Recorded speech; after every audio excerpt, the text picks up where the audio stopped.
Good morning बच्चों। आज हम आपको बीटीसी सेकंड सेमेस्टर से प्रारंभिक शिक्षा के नवीन प्रयास से जो है टॉपिक लिए हैं औपचारिक शिक्षा। ठीक है, औपचारिक अनौपचारिक शिक्षा के जो प्रकार हैं वो तो शिक्षा के प्रकार 3 हैं, औपचारिक, अनौपचारिक और निरौपचारिक। इसके विषय में जो है इसकी जो है हम डिटेल से समझते हैं। पहला देखिए शिक्षा के प्रकार पहले हम लिख लेते हैं।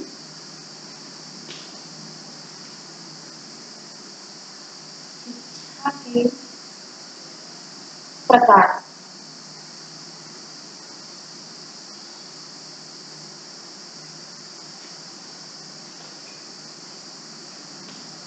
Types of education.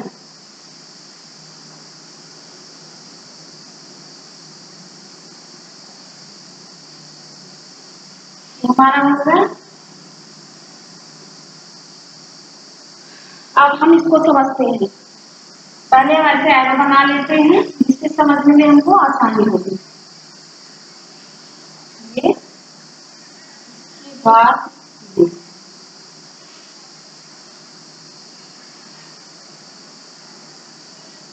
पहले आपका आता है औपचारिक शिक्षा, जिसको हम फॉर्मल एजुकेशन भी कहते हैं। औपचारिक शिक्षा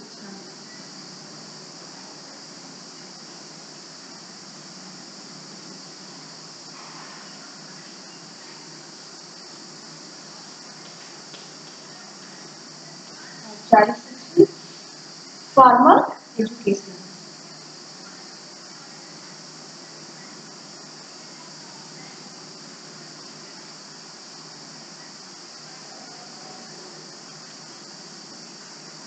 सेकेंडली हमारा अनौपचारिक,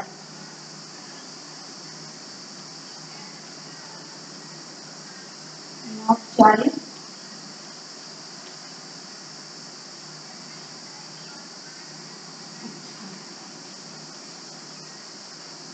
जिसको हम इनफॉर्मल एजुकेशन कहते हैं। Informal education.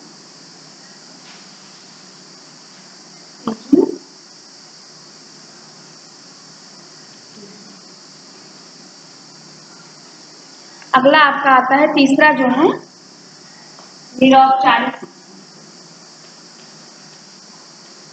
निरौपचारिक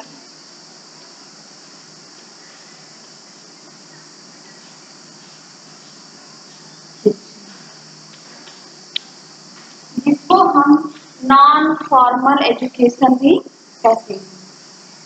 non formal education.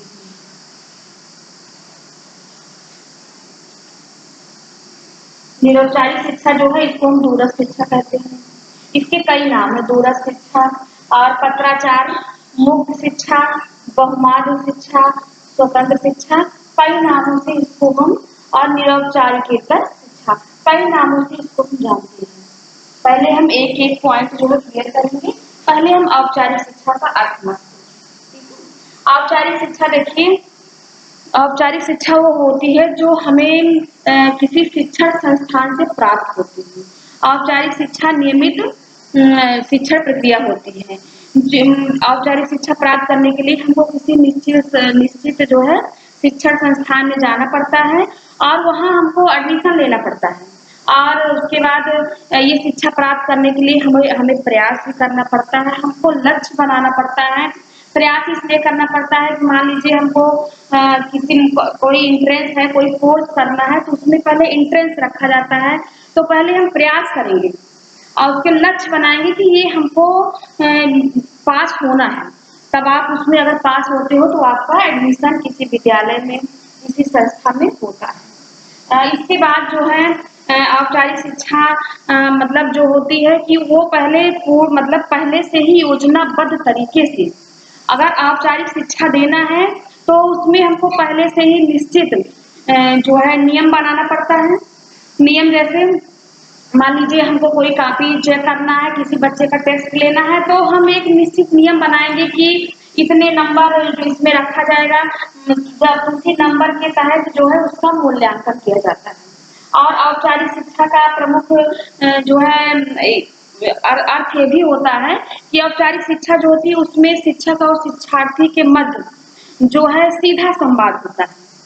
मतलब जैसे शिक्षक और शिक्षार्थी एक निश्चित जगह होती है, वही शिक्षा ग्रहण करते हैं और शिक्षक जो है अपने पाठ्यक्रम को जो भी सिलेबस रहता है उसको शिक्षार्थी को बताता है। और जब पठन पाठन की प्रक्रिया होती है तो जो भी दिक्कत होती है शिक्षार्थी को, वो उसका सॉल्यूशन तुरंत पता चल जाता है। आगे शिक्षक होता है, शिक्षक और शिक्षार्थी में सीधे ही अंतःक्रिया होती है। ये औपचारिक शिक्षा का प्रमुख अर्थ होता है, मतलब होता है। अब इसकी अगर हम विशेषता देखते हैं तो औपचारिक शिक्षा की जो विशेषता होती है वो, इसकी पहली विशेषता तो ये होती है कि इसका जो क्षेत्र होता है संकीर्ण होता है। संकीर्ण का मतलब जैसे आप मतलब निश्चित होता है, जैसे आपको शिक्षा अगर ग्रहण करना है तो आप विद्यालय जाएंगे, वहां पर एडमिशन कराएंगे, या किसी शिक्षण संस्थान में जाएंगे आप वहां एडमिशन कराएंगे, तो पहले से सब सोचे समझे रहते हैं कि हमको ये करना है। और जैसे कुछ चीजें जो होती हैं, कोई कोई सत्र जो है 6 महीने चलता है, जैसे बीटीसी का आप ले लीजिए, तो ये 6 महीने चलता है। उसके बाद आपका फिर से 6 महीने का सेमेस्टर होता है, फिर 6 महीने में आपका पेपर होता है। उसके बाद जो है आपका पेपर होता है, आप परीक्षा उत्तीर्ण करते हो, उसके बाद फिर आपका नया सिलेबस मिलता है, फिर नए सिरे से आपका क्लास चलता है। और निश्चित सत्र भी इसका निर्धारित होता है, 6 महीने, 1 साल, 3 साल। जैसे बीए का जो आपका होता है ग्रेजुएशन 3 साल में कंप्लीट होता है। 3 साल आपने पढ़ा, उसके बाद आपकी परीक्षा होती है, आप उत्तीर्ण करते हो। जो है ये औपचारिक शिक्षा का प्रमुख अर्थ है। इसके बाद देखिए औपचारिक शिक्षा में एक जो है निश्चित सत्र होता है। आपको जब आप उस परीक्षा को उत्तीर्ण करते हो तो आपको प्रमाण पत्र भी मिलता है कि जो है आपने यहाँ से शिक्षा ग्रहण किया है। ठीक है, आपको प्रमाण पत्र मिलता है, सब कुछ उसमें आपको डॉक्यूमेंट सारा मिलता है, सब कुछ लिखा रहता है। इसके बाद अगर इसकी विशेषता देखा जाए औपचारिक शिक्षा का, तो औपचारिक शिक्षा का जो आप अगर मान लीजिए औपचारिक शिक्षा की विशेषता आती है तो उसमें आप पहले ये लिखोगे कि जो है औपचारिक शिक्षा का जो क्षेत्र होता है काफी संकीर्ण होता है। और हम ये भी कह सकते हैं कि औपचारिक शिक्षा जो होती है कष्ट साध्य होती है। कष्ट साध्य का मतलब आप अदरवाइज मत लीजिएगा।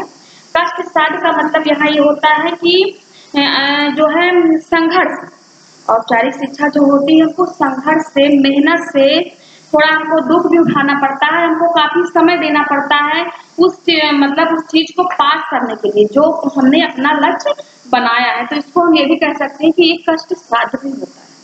ठीक है, और इसकी विशेषता में हम ये भी लिखेंगे प्रमुख रूप से कि इसमें मूल्यांकन करने के बाद, औपचारिक शिक्षा में मूल्यांकन करने के बाद उनको एक निश्चित प्रमाण पत्र मिलता है।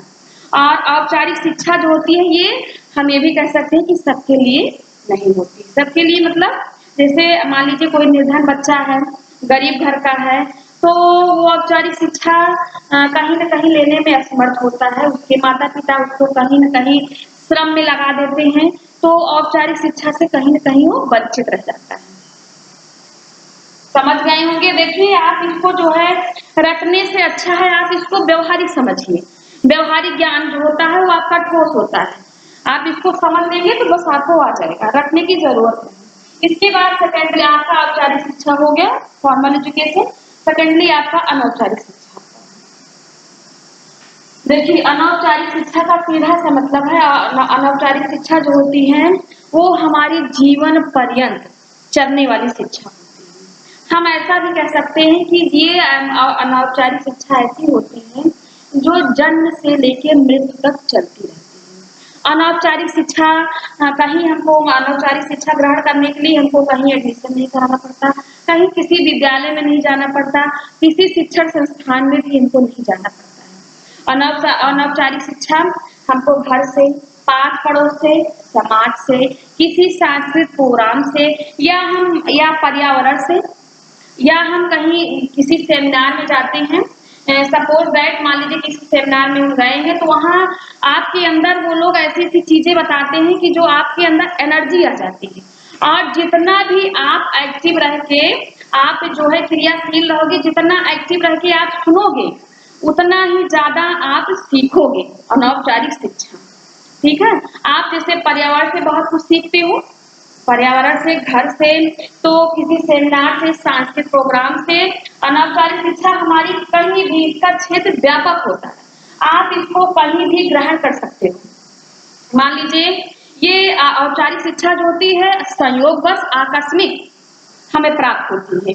संयोगवश कैसे आकस्मिक, जैसे आप कहीं जा रहे, कोई दुर्घटना होती, एक्सीडेंट होता है, तो आपके मन में अंदर से फीलिंग आती है कि इसकी मदद हमको करना चाहिए। तो आप पहले से तो सीखे नहीं किसी शिक्षण संस्थान में, ये ऑटोमेटिकली आपके अंदर में आती है ये चीज कि इसकी सहायता हमको करनी चाहिए, ठीक है। तो ये औपचारिक शिक्षा के अंतर्गत आता है। औपचारिक शिक्षा की अगर हम विशेषता देखें तो औपचारिक शिक्षा की प्रमुख विशेषता क्या होती है। पहला पॉइंट तो आपका ये आता है कि औपचारिक शिक्षा में कुछ भी पूर्व नियोजित नहीं किया जाता, उसको योजनाबद्ध तरीके से नहीं पढ़ाया, नहीं बताया जाता है। इसमें पहले से कोई योजना नहीं बनाया जाता, कोई नियम नहीं रहता है, कुछ नहीं रहता इसमें, ना ही कोई लक्ष्य रहता है। लेकिन औपचारिक शिक्षा में आपका लक्ष्य रहता है, अनौपचारिक शिक्षा में ऐसा नहीं है। और अनौपचारिक शिक्षा की अगर विशेषता देखते हैं तो ये दूसरी विशेषता, ये काफी व्यापक, इसका क्षेत्र व्यापक होता है। व्यापक का मतलब जैसे आप कहीं भी संसार में जो है, कहीं भी घर से लेके आप समाज में जाते हो, कहीं भी देश प्रदेश कहीं भी जाते हो तो कुछ न कुछ आप सीखते हो। जितना एक्टिव रहोगे, क्रियाशील रहोगे, आप उतने ही अच्छे से सीखोगे। इसके बाद अगर मतलब इसको हम अगली विशेषता इसकी देखते हैं तो ये भी देखते हैं कि सबके लिए उपलब्ध होती है।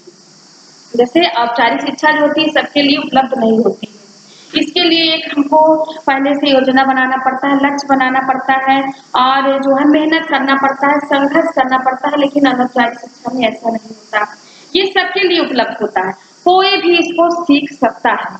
अगर वो एक्टिव है तो कहीं से भी कुछ भी अच्छी चीजों को वो सीख सकता है। ये हमारा हो गया अनौपचारिक शिक्षा, इनफॉर्मल एजुकेशन। इसके बाद हम आते हैं निरौपचारिक शिक्षा। निरौपचारिक शिक्षा नॉन फॉर्मल एजुकेशन। जो निरौपचारिक शिक्षा हमारी होती है वो औपचारिक और अनौपचारिक शिक्षा का कह लीजिए तो मेल ही होता है, दोनों इसमें मिक्स रहता है, ठीक है। निरौपचारिक शिक्षा होती है, देखिए निरौपचारिक शिक्षा को हम दूरस्थ शिक्षा भी कहते हैं। दूरस्थ शिक्षा मतलब कि दूर दराज बैठ के शिक्षा ग्रहण करना। हमारी शिक्षा चलती रहती है, हम अगर मान लीजिए कोई व्यापार करते हैं, कोई नौकरी करते हैं, तब भी हमारी शिक्षा प्रक्रिया में कोई अवरुद्ध नहीं होता। हम एडमिशन तो कराते हैं लेकिन विद्यालय नहीं जाते, हम घर बैठ के ही हमारी जो शिक्षण सामग्री होती है घर पे ही अवेलेबल हो जाती है, घर पे ही बैठ के पढ़ते हैं। हमारा जो और भी काम जो है काम होता है, कुछ भी हम नौकरी करते हैं, व्यापार करते हैं तो उसमें कोई अवरोध नहीं आता, हमारी शिक्षण प्रक्रिया चलती रहती है। या मान लीजिए आपकी किसी परेशानी बस बीच में आपकी शिक्षा छूट जाती है तो आप पत्राचार के माध्यम से फिर से अपनी शिक्षा आप प्रारंभ वहीं से कर सकते हैं। और इसमें कह सकते हैं कि गुरु और शिष्य के मध्य सीधा संवाद नहीं होता है। गुरु मतलब शिक्षक मान लीजिए दूर दराज बैठ के आपको इंटरनेट के माध्यम से या डाक के माध्यम से सारी जानकारी आपको देता है, लेकिन वो जानकारी आपको प्रत्यक्ष रूप से नहीं देता है, आपका सीधा संवाद उससे नहीं हो पाता है, ठीक है। जो अंतःक्रिया होती है शिक्षक और शिक्षार्थी के बीच वो नहीं हो पाती अच्छे से अगर कहा जाए तो, क्योंकि दूर दराज बैठा है। मान लीजिए आप डाक से ही आपके पास कोई शिक्षण सामग्री आती है, अगर आपको कुछ पूछना है तो उसके लिए थोड़ा समय लगेगा, ठीक है। उसको सेट करना पड़ेगा, जानकारी तो आपको मिलेगी जब आप जो है जब जैसे शिक्षक आप इंटरनेट से आपको बताते हैं, सारी जानकारी लेती हैं, लेकिन वो प्रत्यक्ष रूप से आपको नहीं मिलेगी।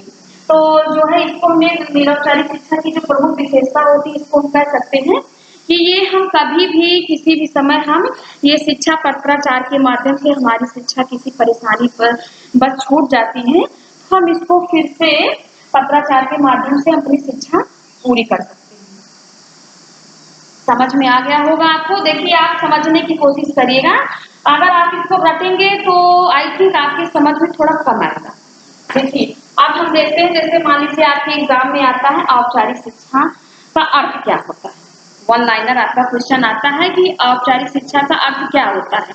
तो औपचारिक शिक्षा का अर्थ आप एक लाइन में लिखोगे बिल्कुल सटीक, कि औपचारिक शिक्षा जो होती है वो किसी निश्चित शिक्षण संस्थान से प्राप्त होती है। ये एक निश्चित शिक्षण प्रक्रिया होती है।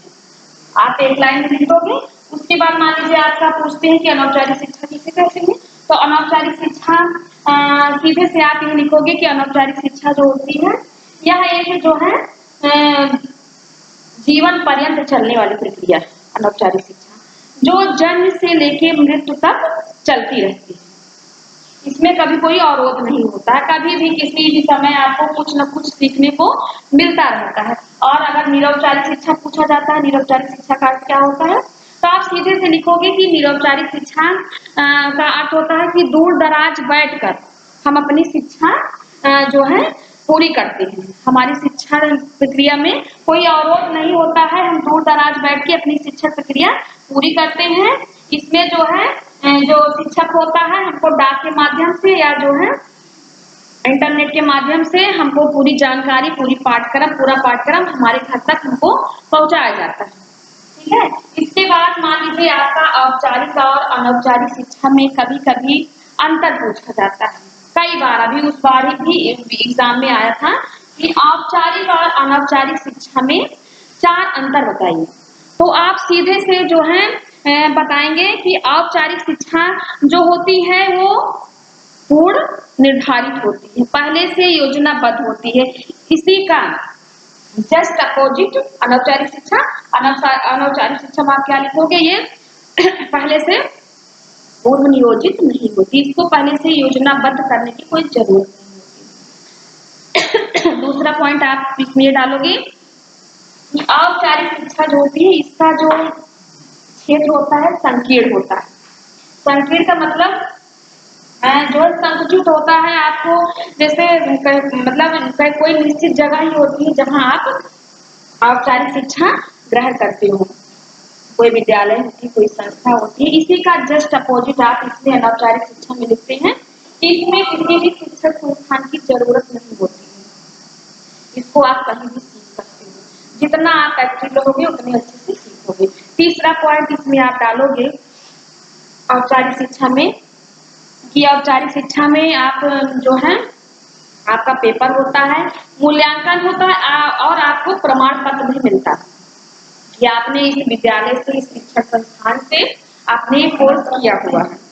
इसी का जस्ट अपोजिट जो हमारा अनौपचारिक शिक्षा में हमें कोई प्रमाण पत्र नहीं मिलता, इसमें कोई मूल्यांकन नहीं होता है, हम कहीं भी इसको सीख सकते हैं। तीसरा पॉइंट चौथा पॉइंट हमारा आता है कि औपचारिक शिक्षा सबके लिए उपलब्ध नहीं होती। ठीक है, इसका मेन पॉइंट है कि औपचारिक शिक्षा सबके लिए उपलब्ध नहीं होती है। उपलब्ध का मतलब नहीं होती ये है कि इसको आप अदरवाइज मत लीजिएगा, इसमें ये है कि जैसे मान लीजिए औपचारिक शिक्षा ग्रहण करने के लिए आपको पैसे की जरूरत पड़ती है, आपको पहले से लक्ष्य बनाना पड़ता है, प्रयास करना पड़ता है, संघर्ष करना पड़ता है, बहुत मेहनत करना पड़ता है, तब आप औपचारिक शिक्षा ग्रहण कर सकते हो। और इसी का जस्ट अपोजिट आपका आता है कि अनौपचारिक शिक्षा ये सबके लिए उपलब्ध होती है।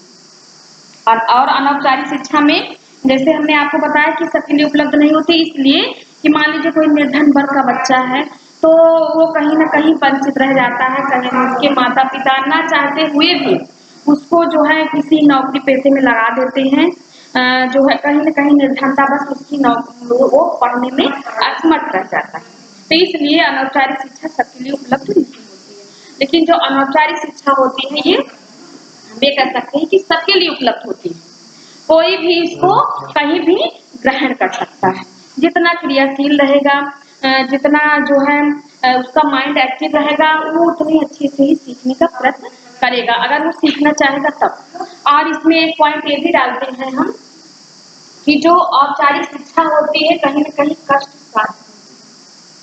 साध्य का मतलब कि हमको औपचारिक शिक्षा ग्रहण करने के लिए संघर्ष करना पड़ता है, मेहनत करना पड़ता है। अगर हमको एग्जाम में अच्छा नंबर लाना है तो हमको बहुत देर तक घंटों मेहनत करना पड़ता है और हम अपने लक्ष्य की प्राप्ति के लिए वो कष्ट उठाते हैं। लेकिन अनौपचारिक शिक्षा जो है वो मनोरंजन कह लीजिए कि मनोरंजन करते समय भी आप सीख सकते हैं, और कहीं सेमिनार में सीख सकते हैं, सांस्कृतिक प्रोग्राम में सीख सकते हैं। उसके मतलब उसमें कोई मतलब आप कह सकते हैं कि ये कष्ट साध्य नहीं होता है। ठीक है, तो आपको बच्चों इतना समझ में आ गया होगा। हम जो है और ये ध्यान रखिएगा कि जो है औपचारिक और अनौपचारिक और निरौपचारिक से आपके पेपर में आता जरूर है, कहीं ना कहीं से घुमा फिरा कर पूछ लेते हैं। तो अगर आप इसको व्यवहारिक समझोगे तो आप कहीं से भी कोई टॉपिक इसमें से उठता है तो आप आराम से लिख लोगे, आपको कोई दिक्कत नहीं होगी। हम कल अगले वीडियो में इसके आगे जो है आपको बताते हैं। थैंक यू बच्चों।